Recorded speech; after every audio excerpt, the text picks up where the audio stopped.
Ahoj, vítaj pri 5. dni môjho marcového roadtripu vo Švédsku. Presúvam sa za sneženými horami od Storumanu po Torsby. Dnes ma čaká takmer 800 km jazdy. Noc som prespal na parkovisku pri kempe nedaleko Storumanu. Do rána teplota naklesala až na minus 20 stupňov Celzia. Auto zvládalo veľké mrazy s prehľadom a spalo sa mi výborne. Len som prišiel od večera za 10 hodín asi o 24% akumulátora, ale na to, že boli hlboké mrazy a ja som spal v aute, kde bolo cez 20 stupňov Celzia, som s tým v pohode. Nabíjaček je tu dosť. Akumulátor mal ráno teploty medzi od minus 8 až minus 1 stupeň Celzia. Do najbližšej nabíjačky som ho teda potreboval zohriať. Po rannej hygiene smerujem na juh. Často zastavujem a púšťam si dron. Ono sa tu v zime veľmi toho robiť nedá. Chýbajú tu väčšie mesta s nejakými atrakciami pre turistov.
Po 300 kilometroch som prišiel do mesta Östersund. Konečne väčšie mesto s pestrou architektúrou. Chcel som ísť hneď do múzea, len pri mojom šťastí sa tam konala rekonštrukcia a akurát tento deň tam bola ešte aj nejaká konferencia. V tomto momente som sa pri rastúcich problémoch v práci a neveľkom šťastí na program rozhodol cestu ukončiť. Zahájil som presun domov, ale do Östersundu sa ešte niekedy vrátim. Tu už to začalo byť zaujímavé.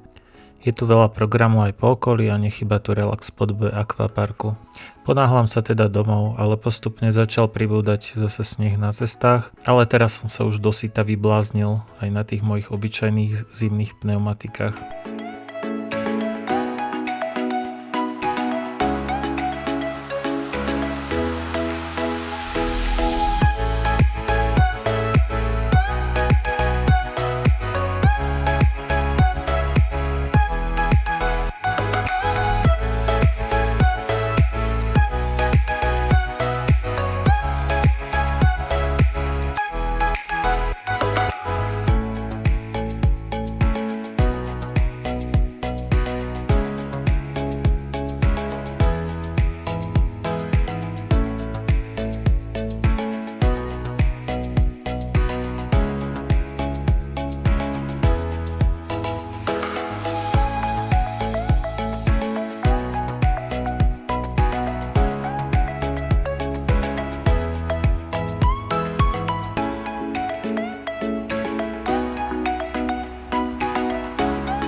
Okolo 21. hodiny večer som zostal stáť na odpočívadle pri jazere za mestom Torsby. Domov mi zostáva už len 2100 km. Rozhodol som sa teda, že si dám challenge, aj keď som sám. Chcem teda vedieť, či som schopný prejsť túto trasu za 24 hodín. Nastavil som si budík na 3 hodinu ráno a uvidíme, či prídem do 3 hodiny toho ďalšieho dňa domov. Prezradím vám, že to začalo zle. Stovky kilometrov mi snežilo a fúkal silný vietor. Ak chcete vedieť, či sa mi to nakoniec podarilo, pozrite si na budúce poslednú časť. Auto za túto noc za 6 hodín spotrebovalo približne 5 kWh energie pri teplote okolo -2 stupňov Celzia. Ďakujem za pozretie videa a ahoj na budúce.